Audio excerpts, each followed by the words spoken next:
I stood in the Megamart headquarters parking lot at 6 in the morning, clutching my termination letter while watching 300 delivery trucks preparing for their morning routes. The crisp October air stung my cheeks as I opened my laptop and positioned my fingers over the keyboard that would control the fate of 1,000 stores across 3 states. In 30 minutes, I would shut down the entire logistics network of America's second-largest retail chain. The owner's spoiled daughter had fired me yesterday for being too negative during a board meeting where I questioned their unsafe delivery practices. She had no idea that I built the master control system managing every single delivery truck, and I still held administrative access to everything. 3 days earlier, my life looked completely different. I was Trudy Williams, a 28-year-old operations manager who had spent 5 grueling years climbing from an entry-level position to overseeing Megamart's revolutionary logistics division. Every morning I arrived at the sprawling corporate campus in Columbus, Ohio, with the same sense of pride that had driven me through community college night classes and countless overtime shifts. That Tuesday started like any other. I grabbed my usual black coffee from the cafeteria and headed to my corner office on the 14th floor, where floor-to-ceiling windows overlooked the massive distribution center below. Trucks rolled in and out in perfect synchronization, a ballet of efficiency that I had choreographed through years of careful system design. My computer displayed the morning metrics: 2,947 delivery vehicles operating across Ohio, Indiana, and Kentucky. 0 accidents in the past 72 hours. Fuel efficiency up 12% from last quarter. Customer satisfaction at an all-time high of 96%. These numbers represented more than statistics to me. They represented real families earning steady paychecks, safe working conditions, and a company that valued both employees and customers. But something felt wrong that morning. I had been receiving scattered reports from drivers about concerning policy changes. Mandatory rest periods were being shortened. Vehicle maintenance schedules were being delayed. Safety inspections were being rushed through with minimal oversight. I spent the morning investigating pulling data from our fleet management system and cross-referencing it with recent policy memos. What I discovered made my stomach turn.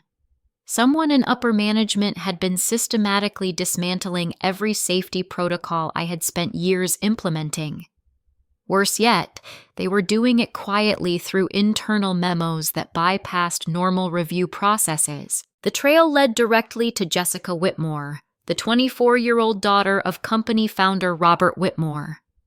Jessica had recently been promoted to Senior Vice President of Operations, despite having 0 experience in logistics or supply chain management.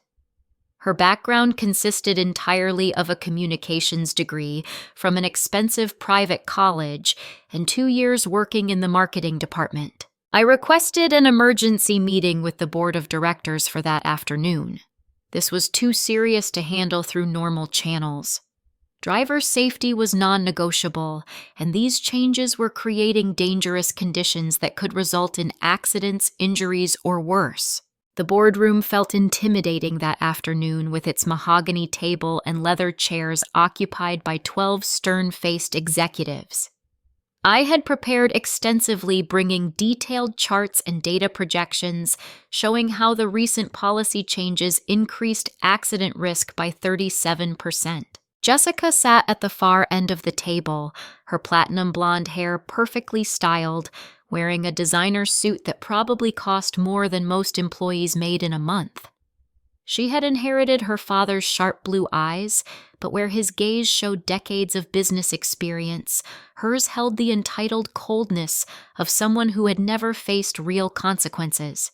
I began my presentation calmly explaining the correlation between shortened rest periods and driver fatigue-related incidents.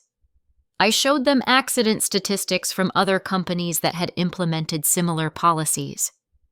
I outlined the legal liability the company faced if we continued down this path. Jessica interrupted me halfway through.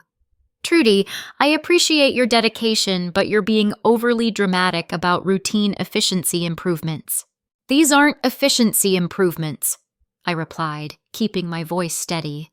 These are dangerous shortcuts that put our drivers and the public at risk. Her expression hardened. I've reviewed your concerns, and frankly, they reflect a negative attitude that doesn't align with our growth objectives. We need team players who support progress, not pessimists who create obstacles. The room fell silent. Several board members shifted uncomfortably in their seats. I had worked with most of these people for years, and they knew my track record. Under my management, our logistics division had become the most profitable and safest in the industry. With all due respect, Jessica's safety isn't about attitude. It's about protecting lives and following federal transportation regulations. That was when she exploded. Jessica stood up abruptly, her chair rolling backward and hitting the wall. This is exactly what I'm talking about. You consistently undermine leadership decisions with your small-town mentality. You don't understand big business. Her voice rose with each word, and I could see the other board members exchanging glances. I built this logistics system from the ground up, I said quietly. I understand every aspect of how it works. Well, maybe it's time for fresh leadership, Jessica snapped. She turned to address the entire board. I motion to terminate Trudy Williams immediately for insubordination and failure to support company initiatives. My heart pounded as I watched the faces around the table. These were people I had worked alongside for years, people who had celebrated our division's success at company parties and praised my innovations in industry publications. Robert Whitmore. Jessica's father and the company founder looked deeply uncomfortable. He had always treated me with respect and had personally approved my previous promotions. But he remained silent as his daughter continued her attack. Furthermore, Jessica announced, I'm assuming immediate control of the operations department. It's clear that we need leadership that prioritizes results over excuses. The vote was swift and devastating. 8 board members supported Jessica's motion, 3 abstained, and only 1 voted against it. Just like that, 5 years of dedication and achievement were erased. Security escorted me from the building within an hour. I wasn't even allowed to collect my personal belongings or say goodbye to my team. As I walked through the lobby for the last time, I could see the confusion and concern on employees' faces. Word traveled fast in a company this size, but Jessica had made one critical miscalculation. In her arrogance and inexperience, she had failed to understand the most important aspect of the logistics system I had created. While she had gained administrative authority over the department, she had no idea that I retained technical access to the software infrastructure that controlled everything. I had built that system from scratch, writing thousands of lines of custom code and implementing security protocols that only I fully understood. Hidden deep within the architecture were administrative backdoors that I had installed for emergency maintenance and system updates. These access points were invisible to casual users and unknown to everyone except me. As I sat in my car in the parking garage, my hands trembling with a mixture of rage and disbelief, I realized that Jessica had just handed me the power to prove exactly how valuable my work really was. Within hours of my termination, Jessica began transforming the operations department into her personal kingdom. I learned this through text messages from colleagues who were too shocked to remain silent about what they were witnessing. Sarah Chen, our IT support specialist, sent me a message that evening. Jessica moved into your office before 5 p.m. She brought in an interior decorator who's installing a white leather couch and replacing your desk with some kind of glass table. The whole 14th floor looks like a furniture showroom. The next morning brought more disturbing news. Danny Walsh, our loading dock supervisor who had worked at Megamart for 15 years, called me during his lunch break. His voice was strained with worry as he described Jessica's first department meeting. Trudy, she fired 3 shift supervisors this morning. People who've been here since before she was born. She's bringing in her college friends to replace them. None of them have any warehouse experience. What reason did she give? I asked, though I suspected I already knew. Said they weren't adapting quickly enough to new operational standards. Then she announced that all drivers will now work 16-hour shifts during peak season. No exceptions. When Frank Rodriguez asked about federal regulations limiting driving hours, she told him that successful companies find ways around bureaucratic obstacles. Frank Rodriguez was a veteran driver with 2 young children and an impeccable safety record. He had been with the company for 8 years and was one of our most reliable employees. The thought of him being forced into dangerous working conditions made my chest tight with anger. Over the following days, the reports kept coming. Jessica eliminated all mandatory rest periods longer than 30 minutes. She canceled scheduled vehicle maintenance to keep more trucks on the road. She fired the entire safety compliance team and redirected their budget toward what she called productivity incentives. But the most devastating news came from Sarah Chen on Thursday morning. Jessica called an all-hands meeting yesterday afternoon. She announced that she's negotiating to sell our logistics software to Hartman Industries for $50 million. She's taking full credit for creating it. Hartman Industries was Megamart's biggest competitor, a German-owned company known for aggressive cost-cutting and worker exploitation. If they acquired our logistics system, they would immediately use it to undercut our delivery pricing while eliminating thousands of jobs through automation. I researched Jessica's claim and discovered she had already scheduled presentations with Hartman executives for the following week. She was literally selling the work I had created to our competitors while telling them she had designed everything herself. The human cost of Jessica's policies became apparent within days. Frank Rodriguez called me on Friday evening, his voice exhausted. "Trudy, I've been working 18-hour days for 3 straight weeks. Yesterday I fell asleep at a red light and rear-ended another car. Nobody was seriously hurt, but I could have killed someone. My supervisor told me if I complain about the schedule, they'll find a driver who's more committed to the job." These weren't isolated incidents. A 22-year-old driver named Tommy Chen quit after Jessica forced him to drive through a severe thunderstorm that had prompted weather warnings. An experienced route manager was demoted for questioning why vehicle inspections were being skipped. Even office staff were being pressured to work unpaid overtime to cover for the people Jessica had fired. Meanwhile, Jessica was redecorating the entire operations floor with expensive artwork and furniture. She hired a personal assistant, expanded her office to include a private conference room, and installed a coffee bar that cost more than most employees made in 6 months. She also began a systematic campaign to eliminate any evidence of my contributions to the company. My name was removed from internal documentation about the logistics system. Awards I had received were taken down from department walls. Colleagues were instructed not to discuss my previous role with outside vendors or clients. But Jessica's most vindictive move was personal. She discovered that I hadn't yet found another job and began actively sabotaging my prospects. She contacted other logistics companies where I had applied and provided negative references claiming I had been terminated for incompetence and insubordination. She filed false reports with the state unemployment office, claiming I had been fired for cause, which blocked my benefit claims. When I tried to return to the office to collect personal belongings I had left behind during my abrupt termination, security refused to let me enter the building. Jessica had issued specific instructions that I was to be considered a security risk and barred from the property. The breaking point came on a cold Sunday evening in early November. I was having dinner at Romano's, a small Italian restaurant near my apartment, when I noticed several familiar faces at a corner table. Frank Rodriguez was there, along with Sarah Chen Danny Walsh and 3 other Megamart employees I had worked with for years. Frank noticed me first and waved me over. What I saw when I approached their table broke my heart.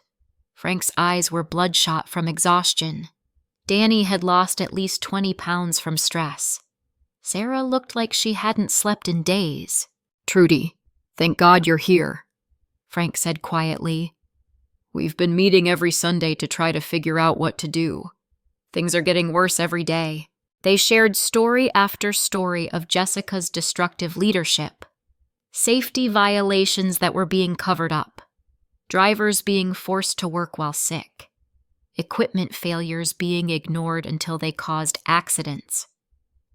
The culture of professionalism and safety I had spent years building was being dismantled piece by piece.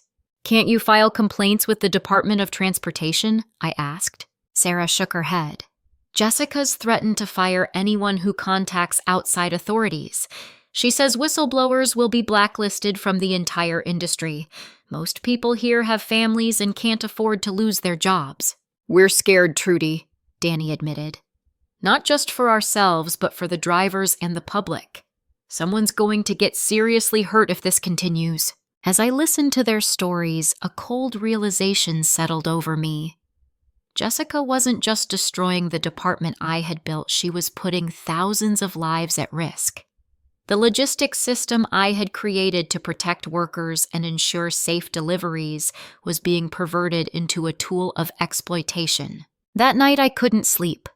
I kept thinking about Frank Rodriguez falling asleep at traffic lights, about young drivers being forced to navigate dangerous conditions, about the systematic destruction of everything I had worked to achieve. I spent hours reviewing the logistics software architecture on my personal laptop, examining the code I had written and the security systems I had implemented. Every function, every protocol, every safety feature bore my fingerprints. This wasn't just a computer program, it was a piece of my life's work. As dawn approached, I made a decision that would change everything. If Jessica wanted to claim ownership of my creation and use it to harm the people I cared about, she was about to learn exactly who really controlled the system. But first I needed to uncover the full extent of her corruption, because what I was planning would only work if I had irrefutable evidence of her wrongdoing. Monday morning brought a phone call that shattered what remained of my world. The voice on the other end was Detective Maria Santos from the Columbus Police Department's white-collar crime unit. "Miss Williams, we need you to come in for questioning regarding financial irregularities at Megamart Corporation. You have the right to have an attorney present during this interview." My hands shook as I hung up the phone. Jessica hadn't just destroyed my career and reputation, she had somehow made me a criminal suspect. I spent the next 2 days scraping together money for a lawyer, an expense that drained my rapidly shrinking savings account. Attorney Michael Brennan was a middle-aged man with kind eyes and 20 years of experience defending corporate whistleblowers. When I explained my situation, his expression grew increasingly grim. "Trudy, they're alleging that you embezzled over $2 million through fraudulent vendor payments. The evidence they've presented suggests you used your administrative access to create fake companies and route payments to personal accounts."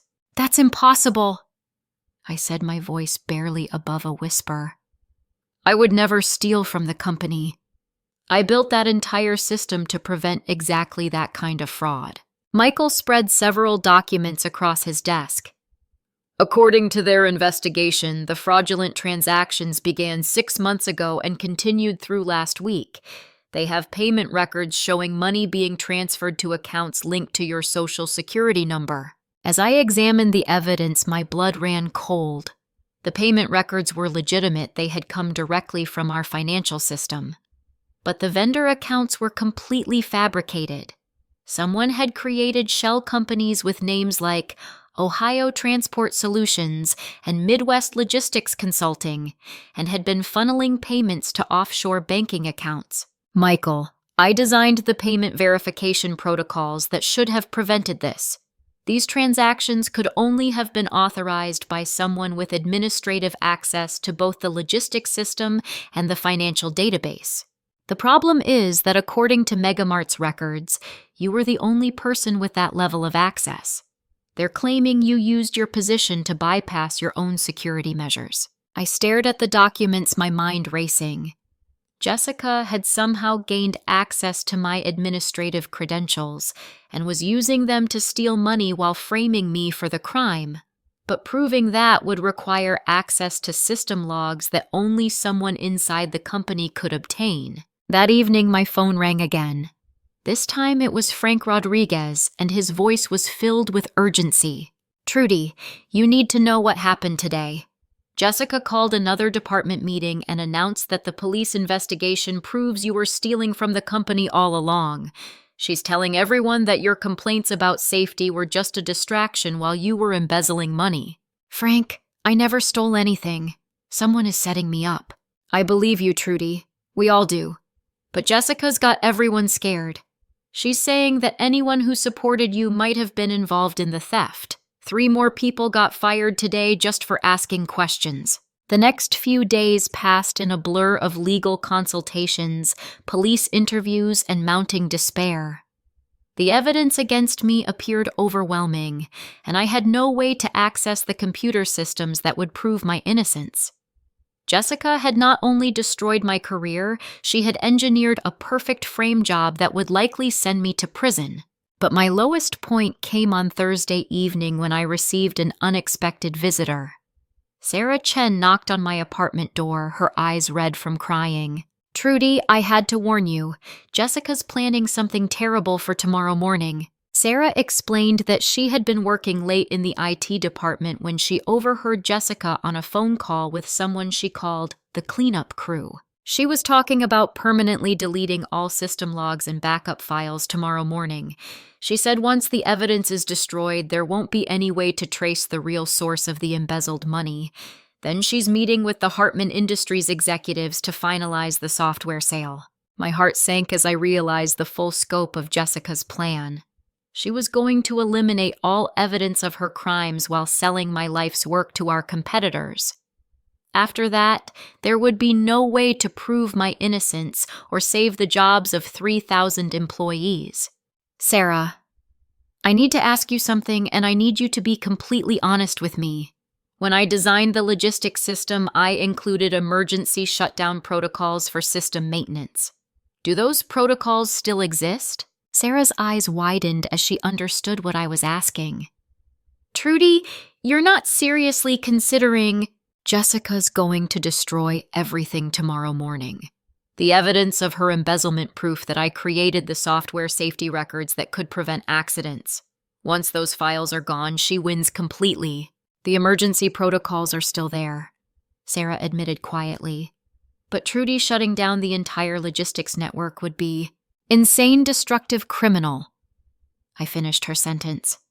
Those are the same words they'd use to describe forcing drivers to work 18-hour shifts or selling critical infrastructure to foreign competitors. Sarah was silent for a long moment. Then she reached into her purse and pulled out a small flash drive. "These are copies of the original system specifications and security protocols. I made backups before Jessica started changing everything.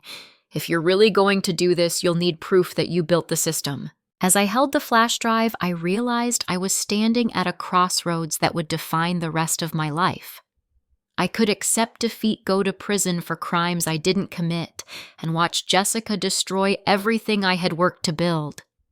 Or I could use the knowledge and access I still possessed to expose her corruption and protect the people she was harming. The choice was really no choice at all. That night, I spent hours reviewing the system architecture I had created 5 years earlier. Every security protocol, every access point, every emergency procedure was exactly as I had designed it. Hidden deep within the code was a master shutdown function that could disable the entire logistics network with a single command. I had originally built this feature to allow for emergency maintenance during system upgrades or security breaches. It was designed to be invisible to normal users and accessible only through a complex series of authentication steps that required intimate knowledge of the underlying code structure. Jessica had gained access to many of my administrative functions, but she had no idea this master control existed. It was my final safeguard, a way to protect the system from exactly the kind of abuse she was perpetrating. As dawn approached on Friday morning, I made my final preparations. I loaded the shutdown protocols onto my laptop and drove to the Megamart headquarters parking lot. If I was going to expose Jessica's corruption and save thousands of jobs, I had exactly one chance to get it right. The irony wasn't lost on me.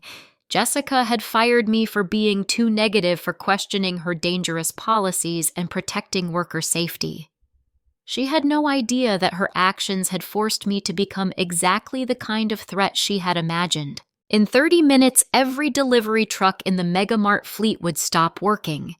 The resulting chaos would force the board of directors to listen to evidence they had refused to hear, and Jessica would finally face the consequences of her actions. I opened my laptop and began typing the commands that would change everything. At 5:30 in the morning, the Megamart parking lot was already bustling with activity. Hundreds of drivers were performing their pre-trip inspections, loading cargo, and preparing for routes that would take them across 3 states. The sight of so much coordinated activity filled me with both pride and sadness. This was the system I had built, the culmination of 5 years of dedicated work, and I was about to shut it down. But I had no choice. In 2 hours, Jessica would begin permanently deleting the evidence of her embezzlement and corruption. By afternoon, she would sign the contracts selling my logistics software to Hartman Industries for $50 million. If I didn't act now, 3,000 hardworking drivers would lose their jobs to automation, while Jessica escaped justice with enough money to live comfortably for the rest of her life. My laptop screen glowed in the pre-dawn darkness as I accessed the master control interface I had created years earlier. The system welcomed me with a familiar login screen that looked nothing like the standard Megamart interface most employees used. This was the architectural level access that controlled the fundamental operations of the entire logistics network. The technical specifications were complex, but the underlying concept was simple.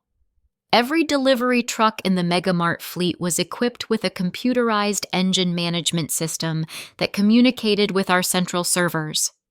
These systems controlled everything from GPS routing to fuel efficiency monitoring to driver performance tracking.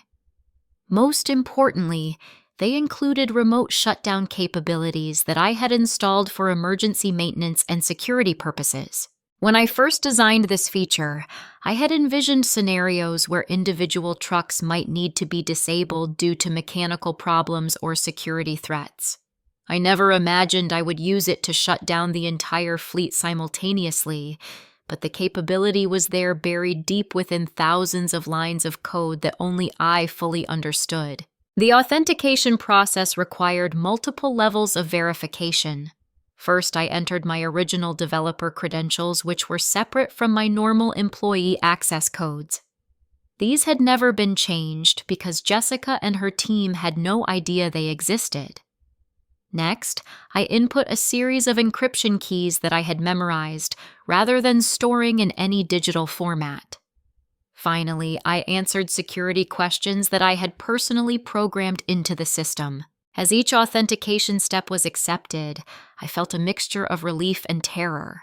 Relief that my access still worked, terror at what I was about to unleash. The master control panel displayed a real-time map of all 2,947 vehicles in the Megamart fleet. Each truck appeared as a green dot indicating normal operational status. Drivers were completing their final preparations, dispatchers were reviewing route assignments, and managers were monitoring the morning startup procedures that happened every single day. I had built comprehensive logging systems that tracked every aspect of fleet operations. Now, as I prepared to review those logs one final time, I discovered something that made my blood boil. Jessica had been using my administrative access codes to cover up her embezzlement scheme, but she had been sloppy about hiding her digital footprints. The payment records showed a clear pattern. Every fraudulent transaction had been processed through the logistics payment system during overnight hours, when normal oversight was minimal. The shell companies had been created using administrative privileges that belonged to my user account. But the timestamps and IP addresses told a different story. Every single illegal transaction had originated from Jessica's office computer during times when I wasn't even in the building. On several occasions, the fake payments had been processed while I was attending conferences in other cities. The evidence was irrefutable. Jessica had stolen my login credentials and was using them to embezzle money while framing me for her crimes. More disturbing was what I found in the employee management database. Jessica had been systematically firing experienced workers and replacing them with inexperienced staff who would be less likely to question dangerous policies. She had also been falsifying safety inspection records marking vehicles as roadworthy when they hadn't been properly maintained. The driver scheduling system revealed the full scope of her labor violations. Mandatory rest periods had been eliminated entirely. Drivers were being assigned routes that required more hours than federal regulations allowed. Some employees were working over 100 hours per week, well beyond the limits established for safe operation of commercial vehicles. But the most damning evidence was in Jessica's personal files, which I could access because she had been using my administrative credentials. She had been communicating with Hartman Industries executives for over 2 months, providing them with detailed specifications of the logistics system and discussing plans to eliminate American jobs through automation. In one email exchange, Jessica had written, "Once we complete the software transfer, you'll be able to replace at least 80% of the current workforce with automated systems. The remaining drivers can be hired as independent contractors with no benefits or job security." She had also been in contact with offshore banking specialists, discussing strategies for hiding the embezzled money in countries with strict financial privacy laws. The total amount stolen was actually higher than the police had estimated.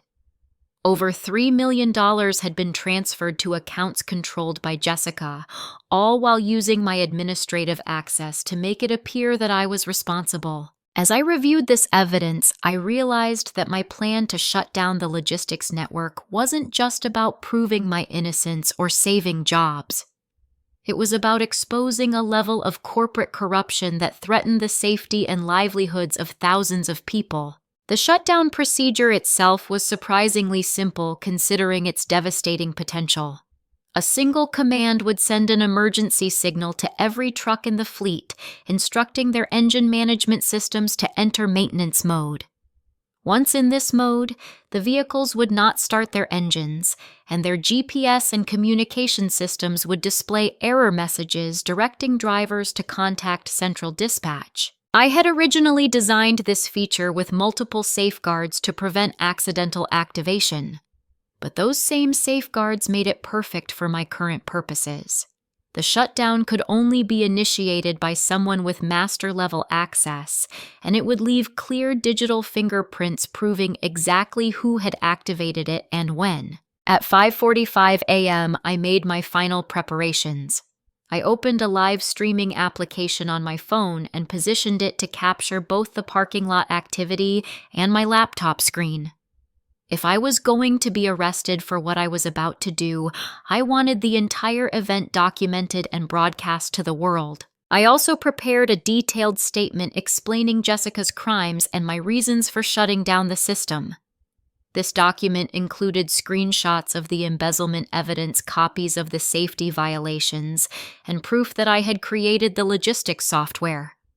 I uploaded everything to a secure cloud storage service and scheduled it to be automatically sent to news outlets, government agencies, and labor organizations at precisely 6:15 a.m. As I watched the drivers completing their final preparations, I felt a deep sadness for what I was about to put them through.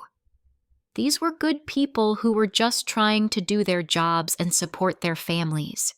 They didn't deserve to be caught in the middle of this conflict. but they also didn't deserve to work under dangerous conditions or lose their jobs to corporate greed. At 5:58 a.m., I began the shutdown sequence. The master control interface displayed a final warning message. Emergency fleet shutdown will affect all active vehicles. This action cannot be undone remotely. Proceed. I thought about Frank Rodriguez and his young children. I thought about Sarah Chen and her courage in providing me with evidence. I thought about Danny Walsh and 15 years of dedicated service. I thought about 3,000 families who depended on these jobs for their survival. At exactly 6 a.m., I clicked proceed. The effect was immediate and dramatic. Across the parking lot, truck engines that had been running smoothly suddenly shut down. GPS displays went blank. Communication radios fell silent. Within 60 seconds, nearly 300 confused drivers were climbing out of their vehicles and looking around for explanations. My phone rang immediately. It was the emergency dispatch number, which meant the shutdown had affected not just the trucks in the parking lot, but the entire fleet across 3 states. I answered the call and activated my live stream simultaneously. Hello, this is Trudy Williams. I am the person responsible for shutting down the Megamart Logistics Network. I did this to expose corporate corruption and protect worker safety. Everything I'm about to tell you is being broadcast live, and all evidence has been provided to law enforcement agencies. What happened next would determine whether I was a criminal or a hero. The chaos that erupted across the Megamart Logistics Network was unlike anything the company had ever experienced. Within 5 minutes of the shutdown, emergency phones in the corporate headquarters began ringing constantly. Store managers from Ohio to Kentucky were calling to report that their delivery trucks had simply stopped working. From my position in the parking lot, I could see the confusion spreading among the drivers. These were experienced professionals who had never seen anything like this. They checked fuel gauges, tested ignition systems, and tried restarting their vehicles multiple times. Nothing worked. The trucks were completely unresponsive, as if some invisible force had drained the life from their engines. My live stream was already attracting viewers as I began explaining the situation. My name is Trudy Williams, and I designed the logistics system that controls every delivery truck you're seeing in this parking lot. I was fired 3 days ago for questioning unsafe policies that put drivers at risk. What you're about to hear will shock you. I held up my laptop screen to show the evidence of Jessica's embezzlement, speaking clearly and calmly as I detailed each fraudulent transaction. The viewer count on my stream was climbing rapidly as people began sharing the broadcast on social media. Inside the corporate headquarters, I could see increased activity through the windows. Security guards were running between floors. Executives were arriving hours earlier than usual, and I could spot Jessica's distinctive platinum blonde hair as she rushed through the lobby in an expensive red dress. At 6:15 a.m., my pre-scheduled evidence packages were automatically delivered to every major news outlet in the region, as well as the FBI, the Department of Transportation, and the Ohio Attorney General's office. I had also sent copies to labor organizations and trucking safety advocacy groups. My phone buzzed with a text message from Sarah Chen. Jessica is in full panic mode. She's screaming at the IT department to regain system control. Nobody knows how to fix it. The first news van arrived at 6:25 a.m. Channel 12 News had received my evidence package and immediately dispatched a crew to cover the story. Reporter Jennifer Martinez approached my car with a cameraman in tow. Miss Williams, can you explain why you've shut down one of the largest logistics networks in the Midwest? I stepped out of my car, keeping my laptop open to maintain the live stream. Jennifer, I've uncovered evidence of massive corporate corruption that threatens the safety of 3,000 workers and the public. Jessica Whitmore, the daughter of Megamart's founder, has been embezzling millions of dollars while implementing policies that violate federal transportation safety regulations. As I spoke, more news crews began arriving. The story was spreading rapidly across social media, with my live stream being shared thousands of times. Comments were flooding in from Megamart employees, truck drivers from other companies, and concerned citizens who were learning about the dangerous working conditions Jessica had created. At 6:30 a.m., the first police cruiser arrived, followed quickly by several unmarked federal vehicles. I recognized Detective Santos from our previous meeting, along with several agents who appeared to be from white-collar crime units. Miss Williams, you need to shut down these vehicles immediately, Detective Santos called out. You're disrupting interstate commerce and endangering public safety. Detective, the real danger to public safety is the corruption I've uncovered. Every piece of evidence has been forwarded to the appropriate authorities. The logistics network will remain shut down until Jessica Whitmore is arrested, and these safety violations are addressed. More police vehicles were arriving, along with additional news crews and crowds of curious onlookers. The Megamart parking lot was becoming the center of a media circus that was attracting national attention. At 6:45 a.m., FBI agent Rebecca Johnson approached my position. She was a tall woman with graying hair and the no-nonsense demeanor of someone who had spent decades investigating corporate crime. Miss Williams, I'm Agent Johnson with the FBI's Financial Crimes Division. We've received your evidence packages and have begun a preliminary investigation. However, you need to restore the logistics network immediately. This shutdown is affecting critical supply chains and could be classified as an act of terrorism. Agent Johnson, I appreciate your concern, but this shutdown is the only way to force accountability. Jessica Whitmore has been systematically destroying evidence of her crimes. If I restore the system now, she'll complete the evidence destruction and sell critical infrastructure to foreign competitors. Our conversation was being broadcast live to thousands of viewers, and the story was now trending on multiple social media platforms.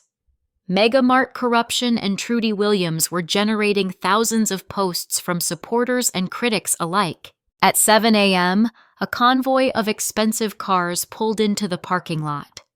Robert Whitmore, the company founder, emerged from a black Mercedes along with several board members and a team of corporate lawyers. His face was grim as he surveyed the chaos surrounding his company's headquarters. Jessica appeared moments later, flanked by her own legal team. Even from a distance, I could see that her usual composed demeanor had cracked.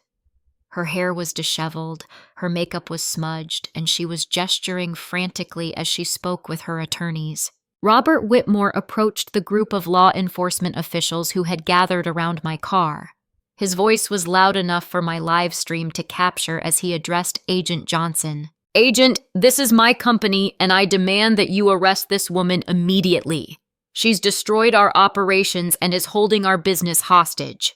Mr. Whitmore, we're investigating serious allegations of embezzlement and safety violations within your organization. Until that investigation is complete, this situation is more complicated than a simple case of corporate sabotage. Jessica broke away from her lawyers and stormed toward my position, her face flushed with rage. Trudy Williams, you're a pathetic criminal who's trying to destroy this company out of spite. You embezzled millions of dollars and now you're trying to frame me for your crimes. I kept my voice calm as I responded, knowing that thousands of people were watching. Jessica, the evidence speaks for itself. Every fraudulent transaction originated from your office computer using my stolen credentials. The timestamps prove you were embezzling money while I was out of the state attending conferences. That's a lie! She screamed, losing control completely. I built that logistics system. I created those efficiency improvements. You're just a small-town nobody who couldn't handle working for a real company. The crowd of onlookers had grown significantly, and I could see Megamart employees who had arrived for their shifts standing at the edges of the parking lot watching the confrontation unfold. Frank Rodriguez was there along with Danny Walsh and several other colleagues who looked stunned by what they were witnessing. At 7:15 a.m., Agent Johnson received a phone call that seemed to change everything. After a brief conversation, she approached Jessica with a much more serious expression. Miss Whitmore, we've completed a preliminary analysis of the financial records provided by Miss Williams. We have several questions about transactions that occurred under your authority. You have the right to remain silent, and you have the right to an attorney. Jessica's face went white as she realized the implications. This is ridiculous. My father owns this company. You can't arrest me based on fabricated evidence from a disgruntled employee. But the evidence wasn't fabricated, and everyone present was beginning to understand the scope of what had been uncovered. My 30-minute siege had accomplished exactly what I had hoped it would: expose Jessica's corruption and force law enforcement to take action.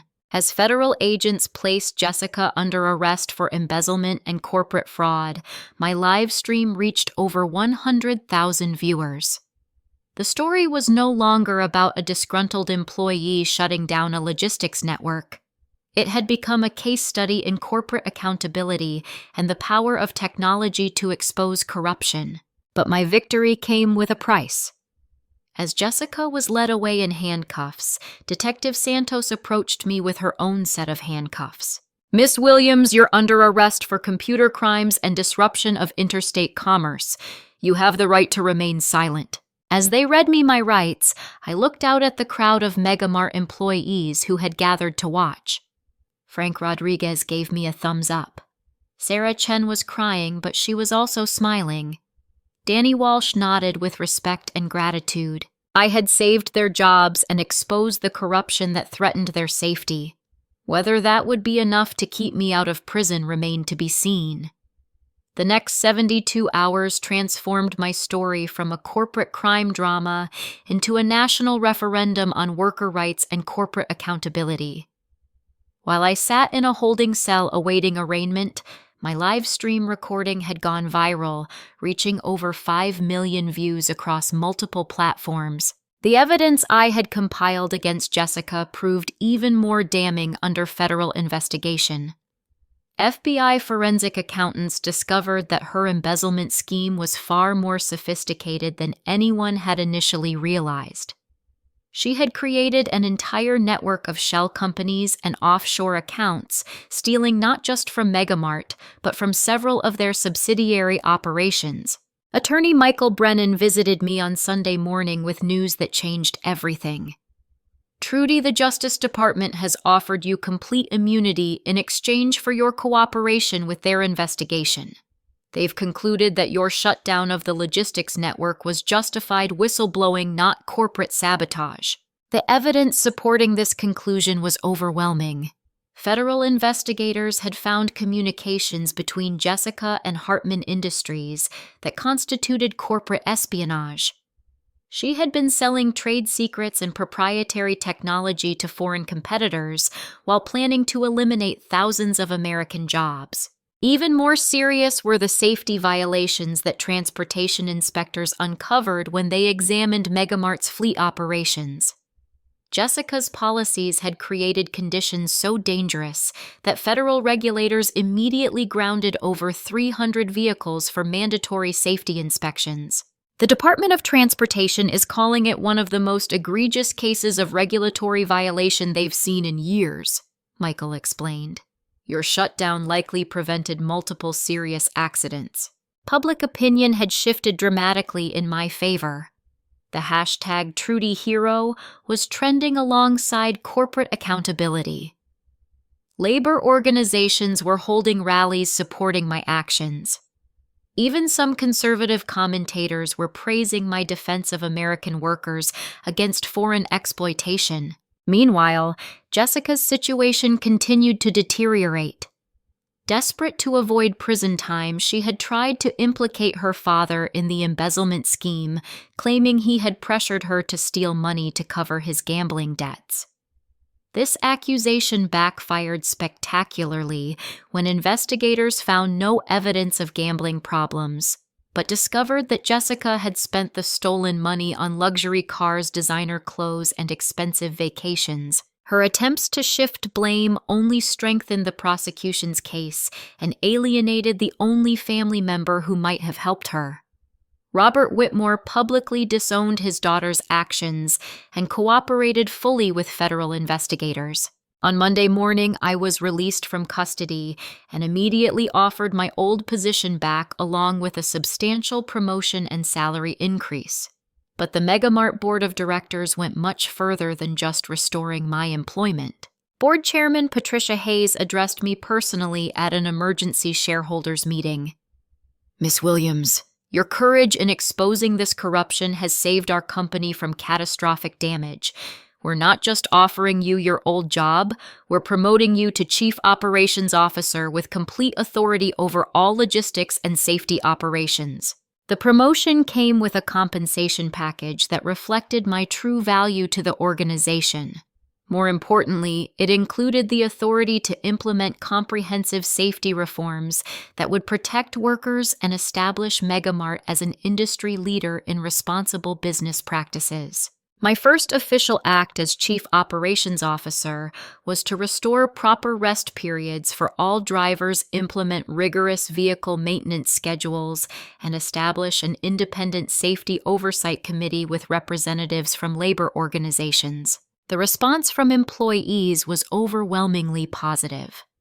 Frank Rodriguez was among the first to thank me personally. "Trudy, you risked everything to protect us. We'll never forget what you did." Sarah Chen was promoted to Director of IT Security with a mandate to prevent the kind of system abuse that Jessica had perpetrated.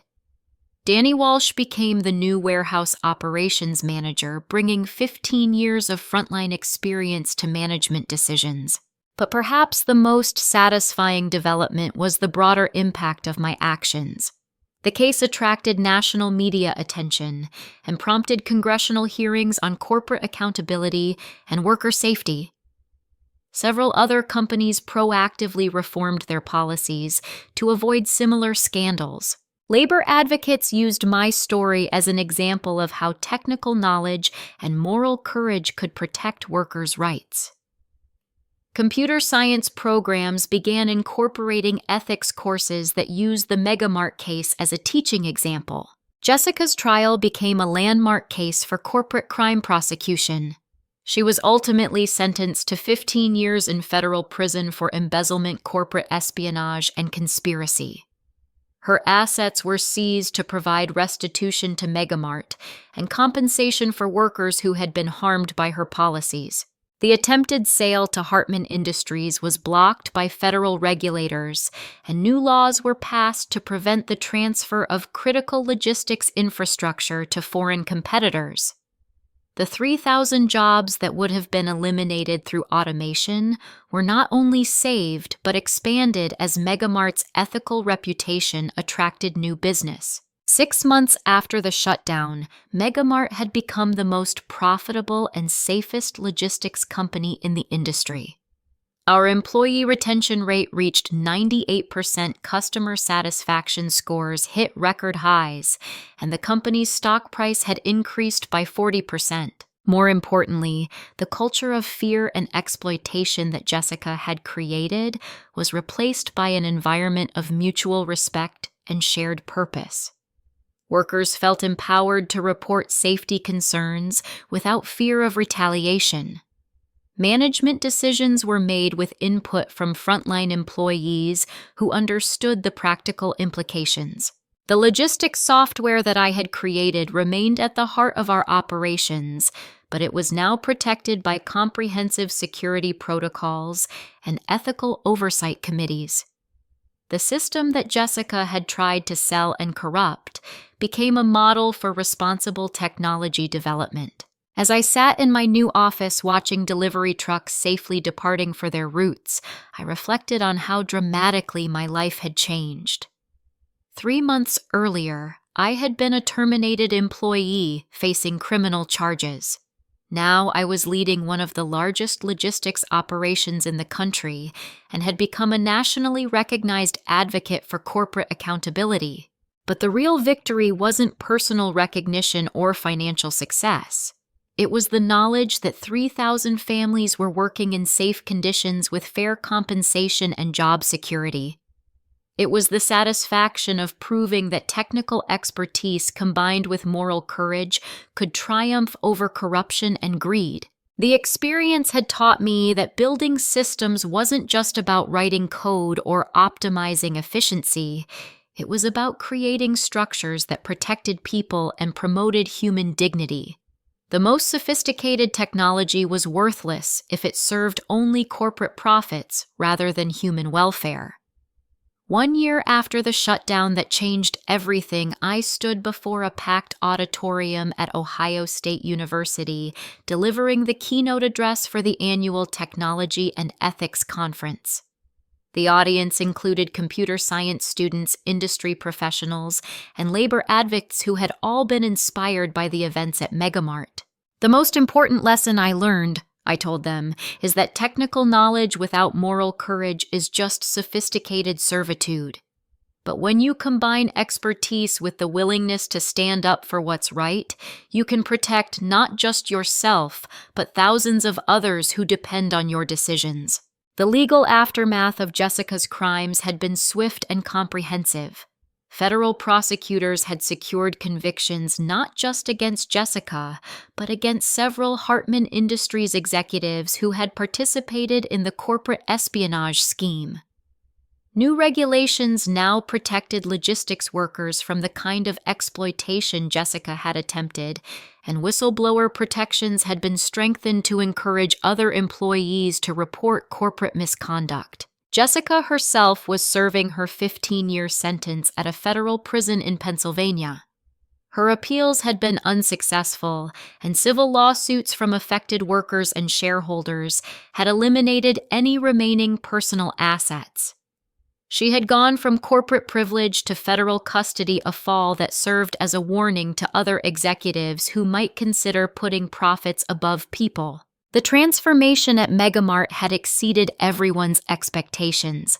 Our comprehensive safety reforms had eliminated workplace accidents by 90%, while actually improving operational efficiency. When workers felt secure and valued, they performed better and stayed with the company longer. We had also become a model for ethical business practices that other companies were eager to emulate. The profit-sharing program I had implemented ensured that the people who created our success shared in its benefits. Driver salaries had increased by 30%, and we provided comprehensive health care and retirement benefits that set new industry standards. Frank Rodriguez had become one of our senior driver trainers, teaching new employees about safety protocols and professional standards. His back injury from the accident during Jessica's reign had healed completely, and he often spoke to new hire classes about the importance of speaking up about safety concerns.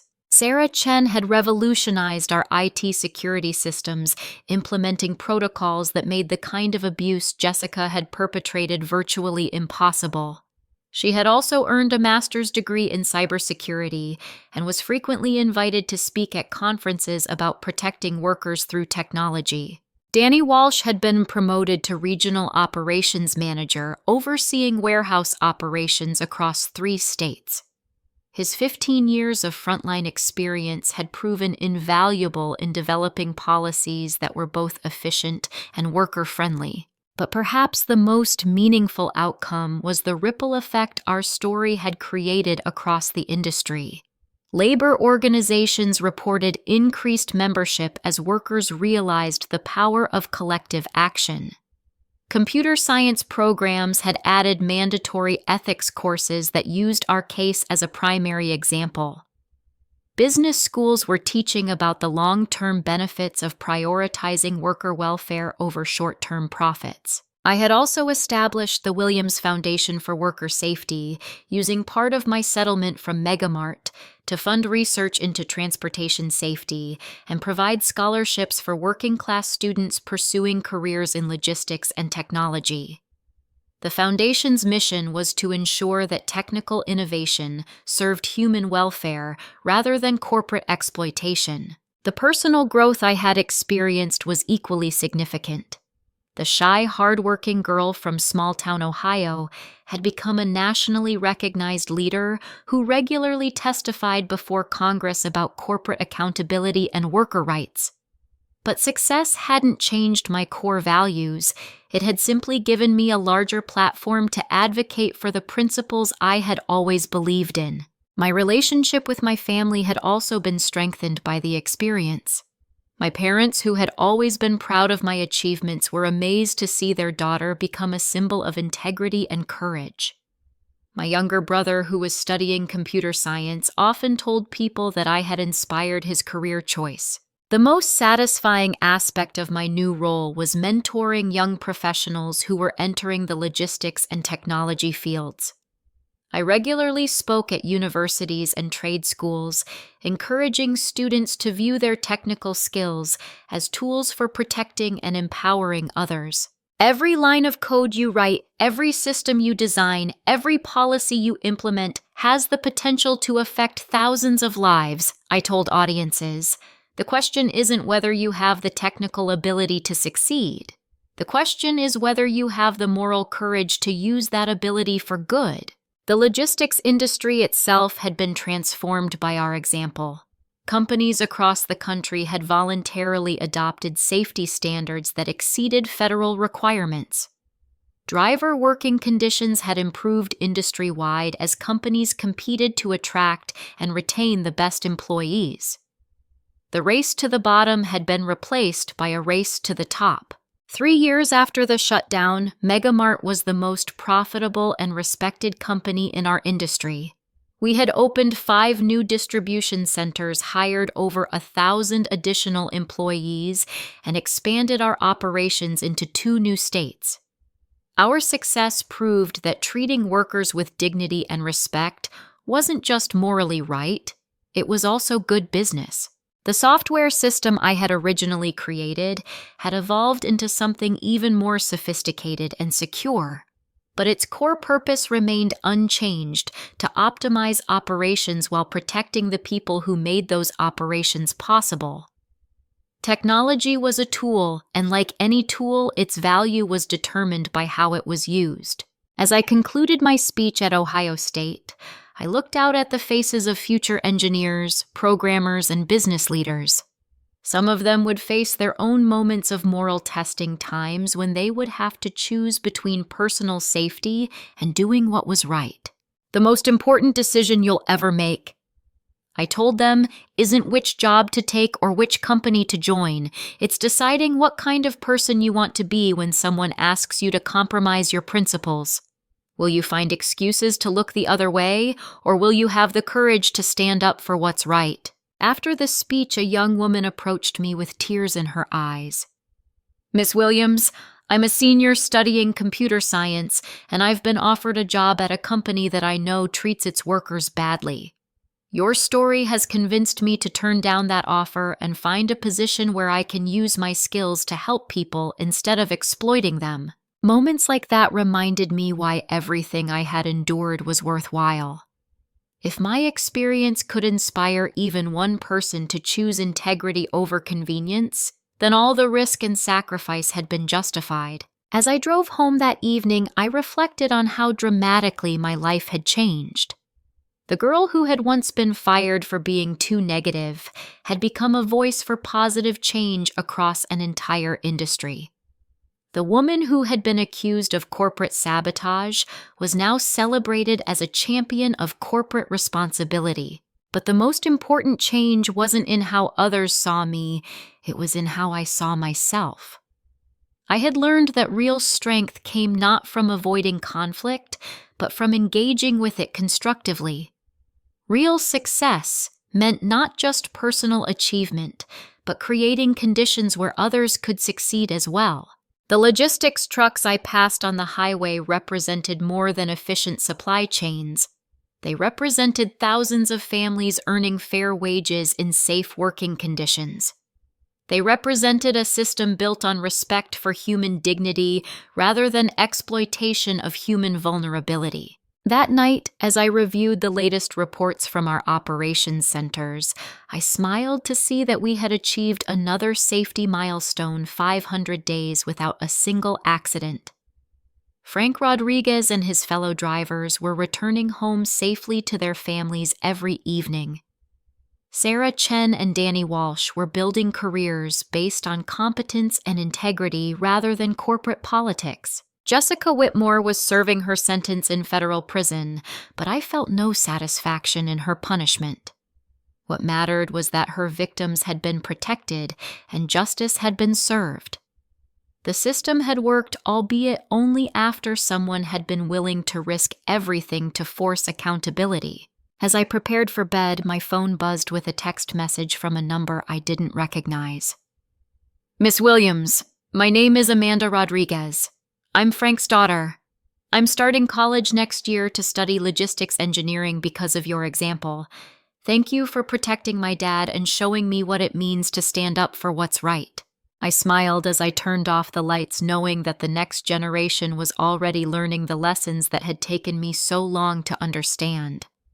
Technical knowledge was powerful, but moral courage was what made that knowledge meaningful. The story that had begun with termination and despair had become one of transformation and hope, and it was far from over. Every day brought new opportunities to prove that treating people with dignity and respect wasn't just the right thing to do, it was the smart thing to do. Now, I want to hear from you. Have you ever faced a situation where you had to choose between your job security and doing what you knew was right? What gave you the courage to speak up or what held you back? Share your story in the comments below, and let's discuss how we can all find the strength to stand up for our principles when it matters most. If this story inspired you to think differently about corporate accountability and worker rights, please hit that like button to show your support. Subscribe to hear more stories about ordinary people doing extraordinary things to protect others. And share this video with anyone who needs to be reminded that one person with courage and determination really can make a difference. Thank you for watching, and remember, your skills and knowledge are gifts that can be used to build a better world for everyone. The question isn't whether you're capable of making a difference. The question is whether you're willing to try. Until next time, keep fighting for what's right, and never let anyone tell you that integrity is a luxury you can't afford. It's actually the one thing you can't afford to live without.